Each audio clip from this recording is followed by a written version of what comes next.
Do you love the idea of personal growth but find the practice of it exhausting? We get it.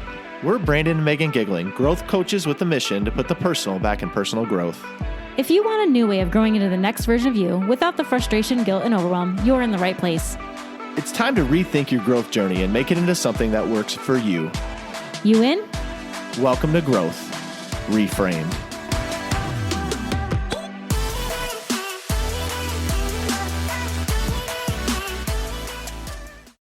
Hey friends, welcome back to Growth Reframed. Today we are going to dig into some feelings.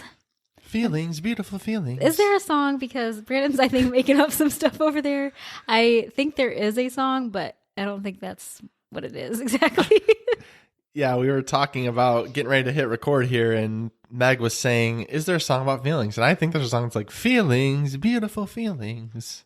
I don't know. Maybe not. We'll Google this afterwards.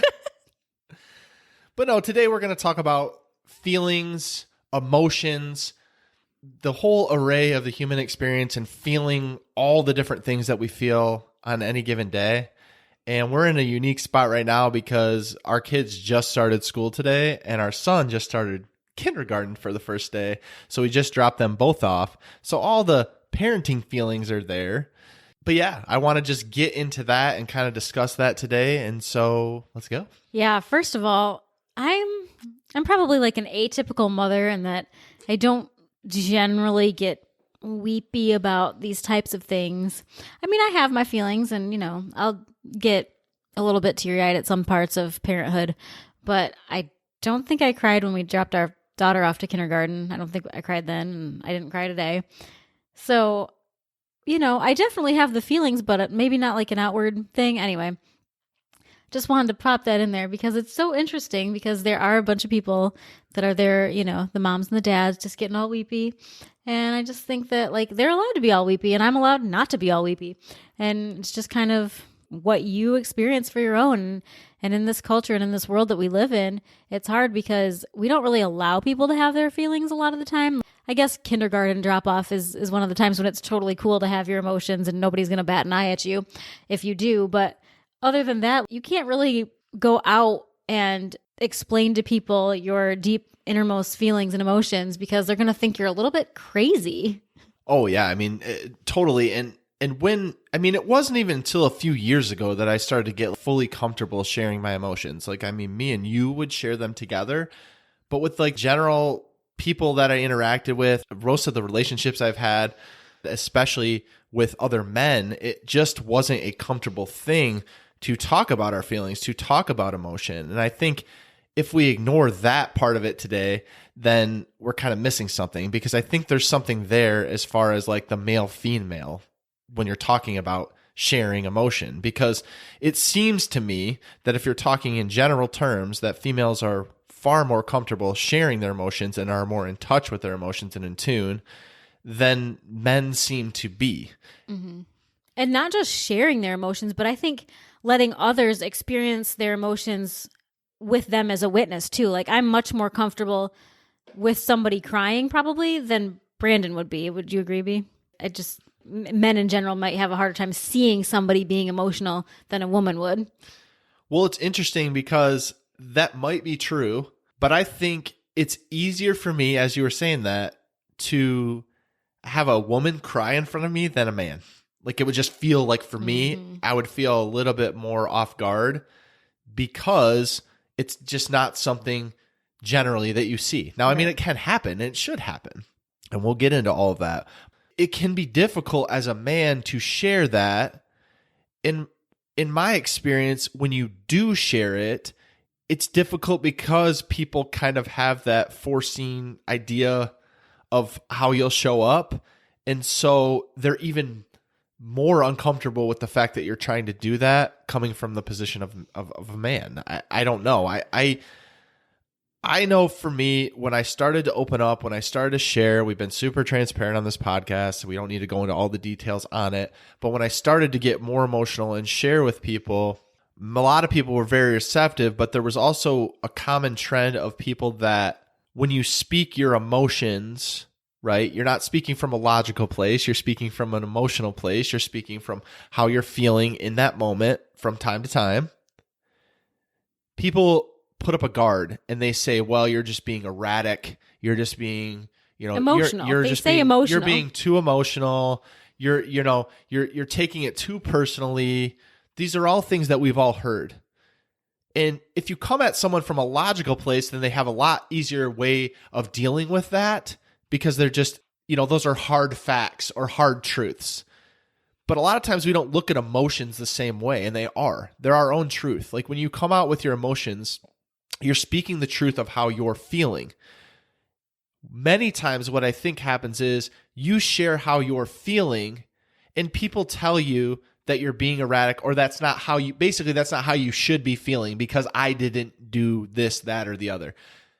But it's not for them to determine, because the truth of the matter is, if you are feeling that way, if you do have that emotion, then no one else gets to tell you whether you should be feeling that way or not. And I think that's where we miss the mark.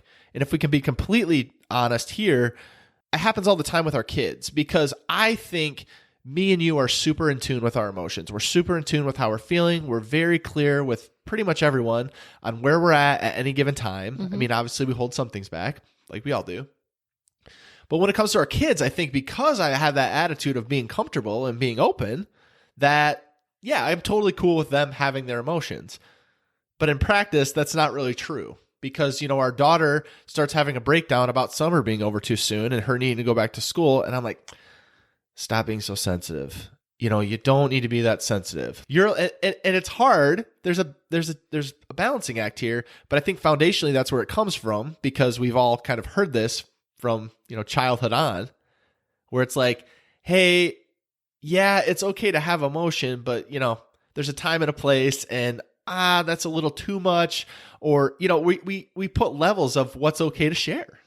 Yeah, I mean, especially like when you're talking from a parenting standpoint, there are things that we are definitely guilty of. I mean, probably not that one, like summer ending is a pretty legit one. But, when your kids are just a little bit more, when they're having a hard time about something that's really silly, and you're like, okay, like somebody blinks at them the wrong way and they start crying, and you're like, okay, I mean, I get you're having your feelings, but like, honestly, like that's a little bit much. And that's where it's kind of a struggle just as us personally as parents, because where's the line for that? Like, yes, it's okay for you to be upset. Yes, it's okay for you to have emotions.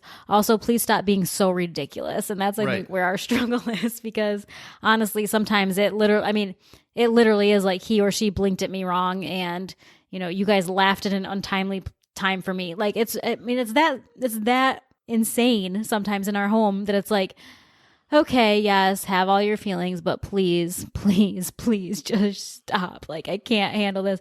And that's when like we accidentally will say stuff like, you're being too sensitive.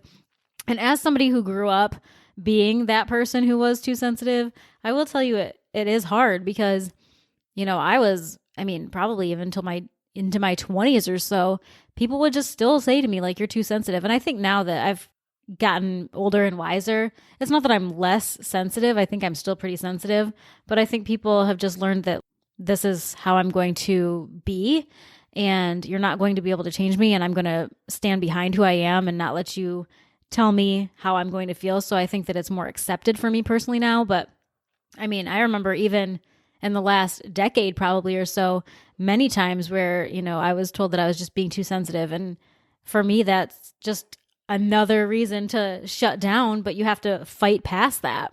So it's really important to me for us as parents to be raising our kids in a way that tells them it's okay to feel things, and for me to try to do less of the you're being too sensitive, because I know exactly what that feels like. And it's not necessarily that, you shouldn't be showing your emotion, but finding the line between like, how do you help your child through it, and also like telling them that it's okay to feel their feels, and also, please stop complaining and crying about every little tiny thing in your life. Well, and one of the things you learned though, and you just kind of pointed to it, is you have to learn to validate your own feelings. So you eventually got to an age where you validated them for yourself. And see, the issue is when you're younger, when this stuff gets planted in your brain, which is why we're talking about kids and being younger. When it gets planted in your brain, you don't really think about being able to validate it yourself. Like, hey, this is how I feel and it's okay for me to feel this way. You're looking for cues from your friends who are the same age. You're looking for cues from parents, teachers, coaches, whoever. And you don't know how to validate it yourself, but like you get to a point where you should be able to validate your own feelings and know that it's okay to have a range of emotions. Look, if you feel the need to be upset some days, if you feel the need to cry, if you feel angry, if you feel any type of emotion, you have to recognize why you're having that emotion. And thinking back to what you were saying about our kids, yeah, it might be a small thing, but it's actually a window. Many times your emotions are a window into something else that's going on. Like if me and you are all of a sudden fighting about something silly, most of the time there's a deeper issue or a deeper thing that you've done, I've done, that we've assumed or thought that the other person did. There's deeper issues, stress, environmental things that are going on that emotion is coming out, and it might come out in a silly way, but it's really shining a light more to something deeper that you should explore. But the problem is most of us, a lot of the time, live with the illusion that we should be happy all the time. You see things out, positive vibes only, constantly doing this, constantly that, and we take that and say, okay, well, we always have to be happy. Constantly on social media, we're showing our happiest stuff. Like we're always inundated with things that are happy, and so we constantly feel like, well, we're on a vacation, we need to share this. We're doing this, we need to share this. And we always think like there's this illusion that you have to be happy all the time. And then what happens when you're not? And that's the problem. When you think you have to be happy all the time, then when you're not, then you fall into the cycle of depression and everything else because you're trying to understand why you're not happy. And then you're really stopping yourself from exploring what's actually going on underneath. Like, why are you having these emotions? Because you're stuck thinking, well, I'm just supposed to be happy. So that's just what I'm supposed to be doing, which, y'all, I don't know if you've lived in this world for a little bit of time, but you can't be happy all the time. Like you do have a range of emotions, but what you're doing is you're blocking yourself and allowing yourself to explore what's actually going on with you by putting a stop and saying, well, I shouldn't be feeling this way. I can't be feeling this way. And I should just be happy. And the other thing we tend to do is tend to help others distract from their feelings. Specifically for like a child, you'd be like, oh, well, let's go get ice cream, or like try to, different things. And we do it as adults too. Like you don't want your friend to be upset. So you try to do things to like get them out of their funk, or you try to, hey, let's go out tonight. Let's do this. Right. Let's do that. Let's go to a movie. Right. Or, like with us in our marriage, like maybe we're not going to go out, but we're going to like, just be extra happy to the other person, like try to like manipulate them into being happy, like control them through our own behaviors and through our own suggestions and through our own plans and everything. And it's just, we don't have to distract other people from their feelings. Like they're allowed to go through them entirely and fully, and we don't have to make it easier or better for them. And by the way, we can't, but we shouldn't even really have to try, because it's almost a disservice when you're not allowing somebody to have that, because you're saying, hey, I don't believe that this is valid. And even if they are able to validate themselves, you're still giving them some information that it's not. So it's harder for them to say it's okay. And the validation part aside, I mean, you just don't want to stop somebody from doing that, because ultimately emotions are good. Emotions are healthy. Feelings and being able to express them matter. And if you are not allowed to, if you feel like you cannot do that, then you're just going to bottle them up inside. And that's not a good recipe. Well, and it just shines a light on the other person's discomfort with the fact that anyone has emotions. Right. Like what you were just saying, the reason we do that as people is because we're uncomfortable. Like, right. Hey, if you're having some emotions, I'm a little bit uncomfortable. So let me deflect, distract, and get you to a better place, which, by the way, it's no one's job to do that. Right. Like, it's nice to try to do that, but in a lot of ways, it's way better to be able to sit with the emotion and look a little bit deeper, because as you said, the other option is ignoring, and in my case, for a lot of my life, pressing down and down and down, and then never healing from it. Because the more you press down your emotions and don't allow them to come out for fear of how other people will react, or because other people might be a little bit uncomfortable in the moment, you're making yourself uncomfortable forever because you're not allowing yourself to set yourself free by sharing the emotions, letting it out, and seeing where it goes, seeing where it takes you. And it does take a lot of exploration to go out and look at that. I mean, I've been going through it for the last 8 months. I'm pulling at threads to figure out why I was feeling that way. But I never get on the other side of that if I would have kept pressing it down and been afraid to share it with you or anyone else. Mm-hmm. And that's where I lived for a lot of my life. And I think if we're honest, that's where a lot of people live today. We're all sitting here. We all have emotions, but are you allowing yourself to have those emotions? Are you allowing yourself to sit in a little discomfort of being angry, of being upset?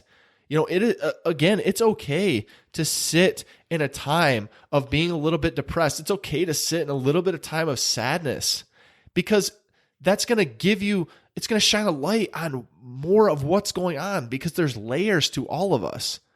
But I think so many of us are blocking those layers and just stuffing through some happiness, or allowing distractions of life or people to control how we're going to show up on any given day.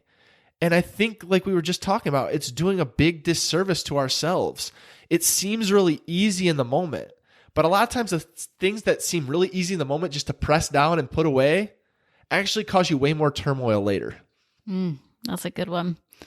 Yeah, I can totally see that that's happened to both of us many times, the pressing down and the not allowing, and then it just comes out in full force later. And it would have been better just to deal with it when it was happening rather than letting it fester and come out in a kind of ugly and unpretty way. And of those moments you're thinking about, didn't it seem easier in the moment just to press it down? Oh, yeah. Like, yeah, let's just avoid, let's just deflect. And that's really what other people are trying to do for you too. Right. Hey, let's just get your mind off of it. That's the things people say. But then you're not actually dealing with it. Mm-hmm. And then the thing with life, y'all, is those things don't ever go away. The more you press down, deflect, and distract, the less that you're ever going to actually deal with anything real. Right. And it's eventually going to come back. Right. I'm sorry. I've seen it too many times in my own life to know it will eventually come back around full circle, and it'll be much worse when it comes up again. Yeah. And you almost have to like rise above your upbringing if you were one of the ones that grew up in a home that it was not okay to share your emotions, that you felt like you were told that you were being too sensitive if you did, or just people didn't straight up talk about them. Like it was just, we didn't talk about real things in our family, or whatever the case may be. You have to really rise above that so that you don't continue to do that in your own life. And if you have kids, in the lives of your kids, because again, I mean, there's so many reasons not to do it, like not to hold back those emotions, but it is hard to overcome it if you've been spending, 10, 20, 30, 40, 50 years of your life pressing down your emotions, not sharing the things that you want to share because you're either uncomfortable doing it yourself or you're uncomfortable with how other people will be uncomfortable when you share them. That's the other thing to be conscious of. How are you showing up? Like, you might want to be really clear and open with your emotions, but when someone else comes to you and they're open with theirs, are you receptive to that? Or are you trying to distract and deflect? Are you allowing them to sit in those emotions? Mm-hmm. Are you being a person that people can come to share emotions?